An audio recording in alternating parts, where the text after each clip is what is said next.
What do we know about the Levites? First of all, they're priest tribe.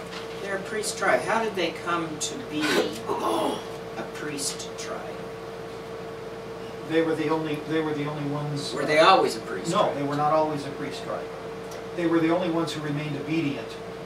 They're the only ones who demonstrated righteousness at the giving of the covenant at Mount Horeb, when Aaron produced a golden calf and the people were They worshipped it, worshiping it and exonerating it. exalting it. Yeah. Exalting it, yes. We find that only the Levites refused to worship the golden calf. So essentially what God did was take them out of the world. So what did the tribe of Levi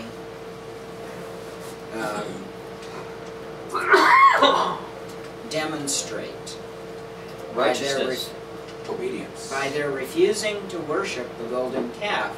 That meant that they still recognized and worshiped the true God who was up on the mountain giving the covenant to Moses. And God said that the tribe of Levi would be his priests because they demonstrated righteousness. So they would be the teachers of righteousness.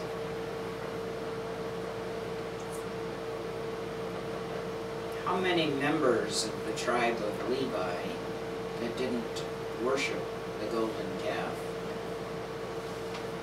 enter into the promised land? 2. Were they members of the tribe of Levi? Oops. What? Oops. Were Caleb and Joshua members of the I- tribe of Levi? To be I honest with you, thought they were. I don't remember now. No, neither one of them. were Neither one of priests. them were? Neither one of them were priests. They I should have find been. that interesting. They should have been. Why were Caleb and Joshua the only two who left Egypt as adults, the only two who walked through into the promised land? Well, you have to know what the requirement of God was in order to walk through to the.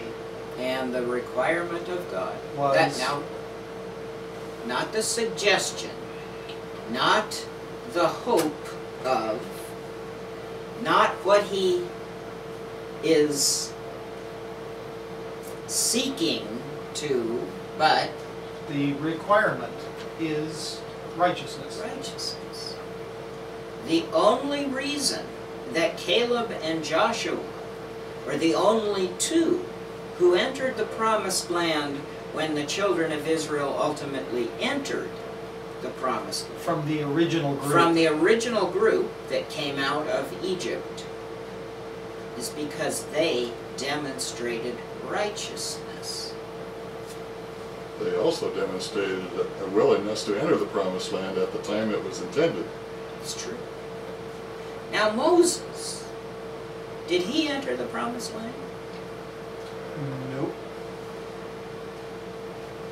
But wouldn't you think that Moses would be, I mean, he's the leader of Israel. He's the one who received the covenant. He's the one who wrote the books of the law.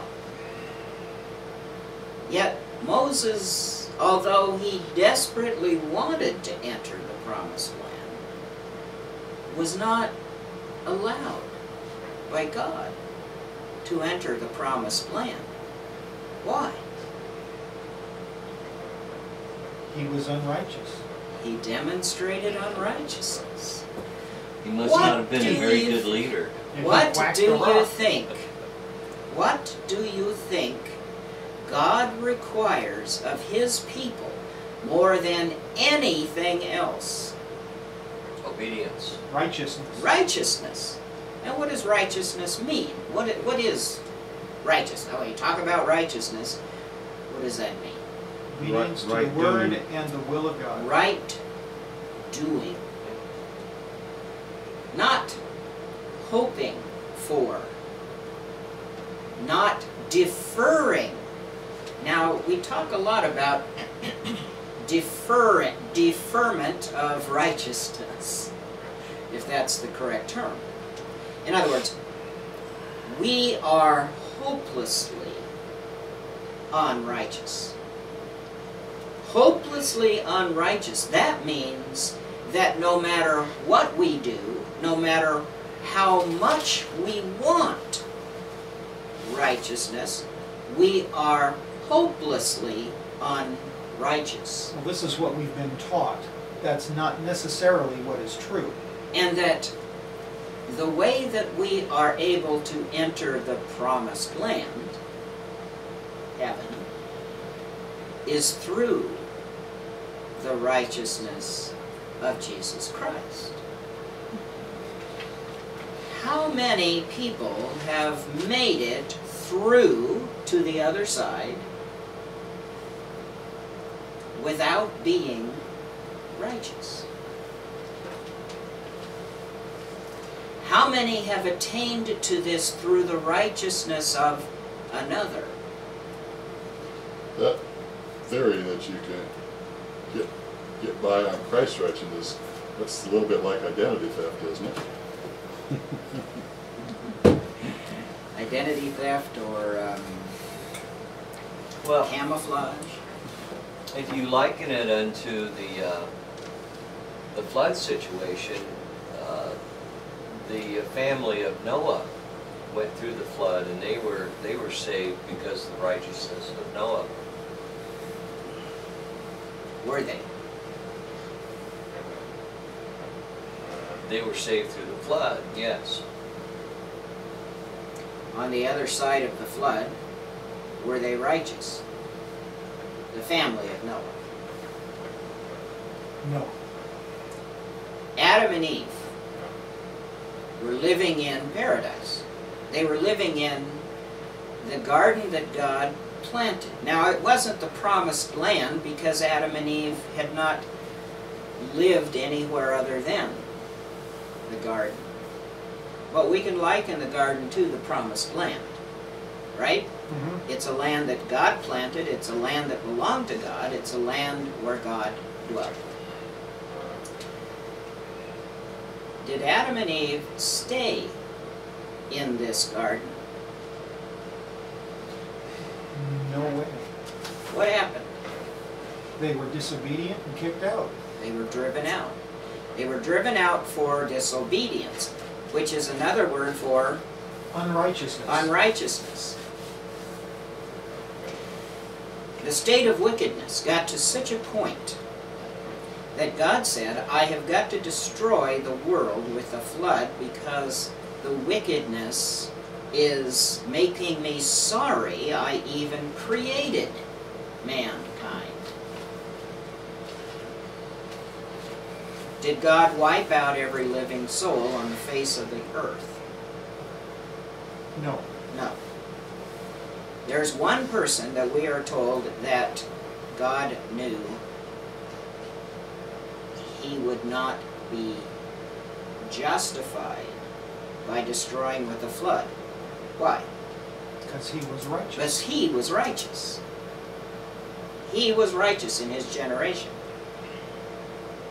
So God told him to build a boat to survive the flood.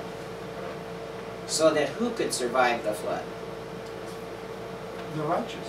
He and his family, and then the animals. Now, the reason that the animals were allowed in there is because They're righteous. if God had saved Noah because he was righteous, after the flood, what would Noah have done? He would have had to become a vegetarian. He would go crazy. And by the way, this verse is Genesis 6:9, just to let you know. Were his family righteous? Not according to the Bible.